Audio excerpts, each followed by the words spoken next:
You ever have one of those days where everything just goes completely sideways before you even finish your morning coffee? That's the kind of day. I had the kind where your baby's crying turns into the soundtrack of an entire airplane, and you're so bone-tired you can't even remember your own name, let alone why you thought flying was a good idea in the first place. I remember the moment so vividly, the way my daughter Sophia's cries just cut through the cabin, sharp as a siren, bouncing off tray tables and echoing in people's ears until every head was turned, every eyebrow raised. People started shifting, sighing, muttering that happened. There I was, Rachel Martinez, clutching my 6-month-old against my chest, whispering I'm sorry over and over, feeling like the worst mom on the planet, when all I really wanted was for someone to see how hard I was trying. See, I'd been up for 36 hours straight, worked a double shift at the diner in LA, raced a pack, then hustled to the airport to catch a red-eye to Chicago for my sister's wedding. I didn't have money for the flight. Not really. I drained what little was left of my savings. But Carmen was getting married, and no matter how complicated our relationship had gotten, I had to be there. So there I was, eyes ringed with exhaustion, old beyond my 23 years, worrying if I'd be able to pay rent next month because of this one desperate choice. My life, up till that moment, was a series of hard decisions, though. I buy diapers or groceries. Can I keep the lights on? Or do I have to let them cut it so Sophia can have formula?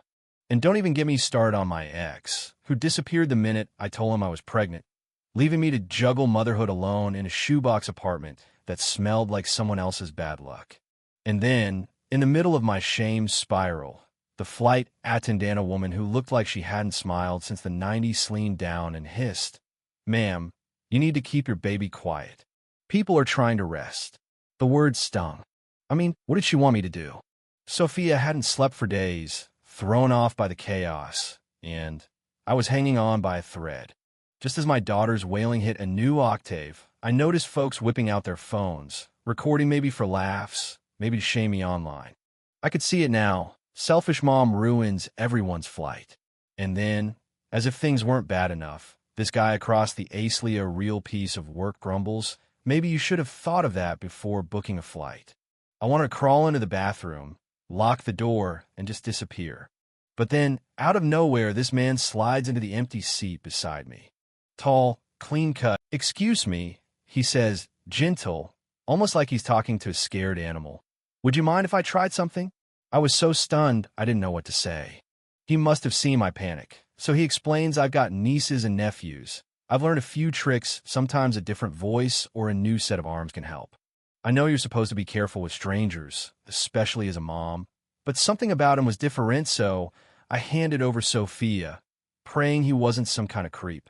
What happened next felt like a magic trick. The second she settled against his shoulder, Sophia stopped crying, like instantly, just little hiccupy breaths, then nothing but peace. He hummed, rocking her with these big, gentle hands, and I swear, the whole cabin exhaled at once. Even the flight attendant gave a grudging nod, grateful for the quiet. I asked his name. James Sand, told him mine, and just like that, the tension started to lift. "We've all been there," he said, smiling. "Maybe not with a baby, but we've all felt overwhelmed." For the first time in days, I felt my muscles unclench.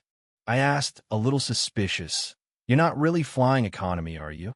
He just grinned, saying, "Sometimes first class is too predictable. I like to mix things up."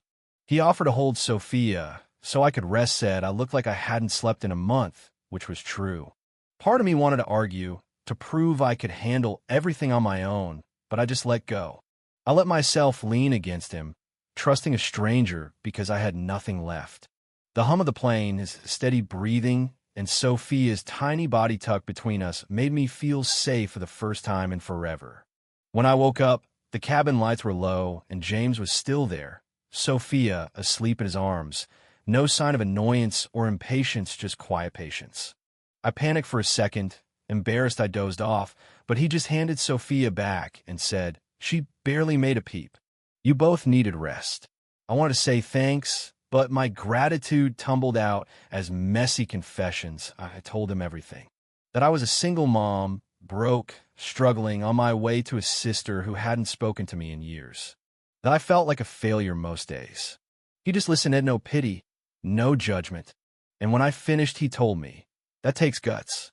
You're stronger than you think."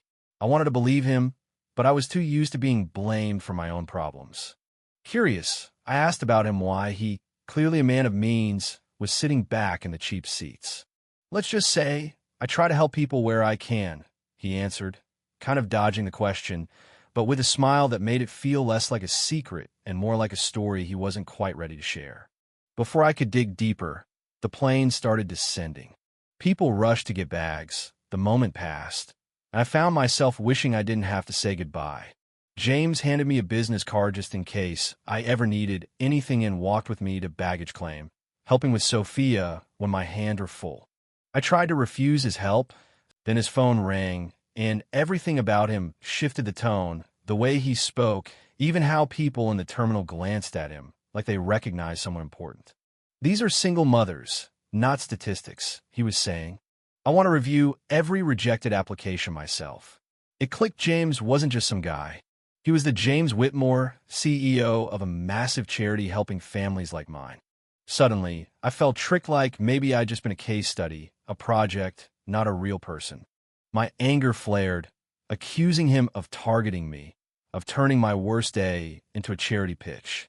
He tried to explain, told me his own mother raised him alone, that he understood, but I was too raw to listen.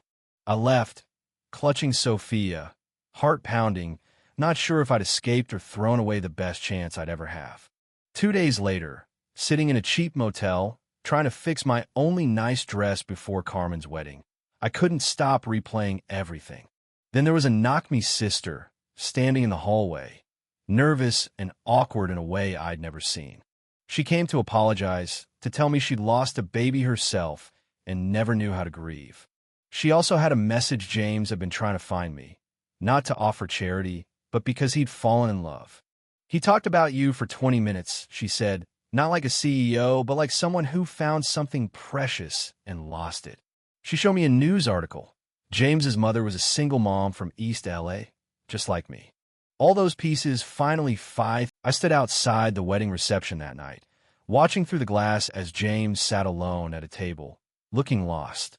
When our eyes met, something shifted in my fear, hope, all tangled up together. He walked over, stopping just close enough for me to see the hope in his face. "I was afraid you wouldn't come," he said. "I was afraid too," I admitted. He took my hands and said, "I don't want to help you because you need charity. I want to build a life with you because you're the strongest, realest person I know. I want to be Sophia's father, not because she needs one, but because I already love her like my own." I broke down, tears of joy streaming down my cheeks. "I love you too," I whispered. "I think I started the moment you took Sophia in your arms."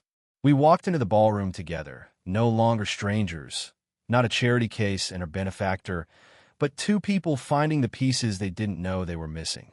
You know what I mean? Sometimes the most beautiful things in life come from the messiest moments: a crying baby, a stranger's kindness, and the courage to risk your heart again. Now, I've got a question for you. Do you believe real kindness ever comes without strings? Or do we always second-guess when life throws us a lifeline? Let me know what you think about trust, about new beginnings, about the chance to start over when you least expect it.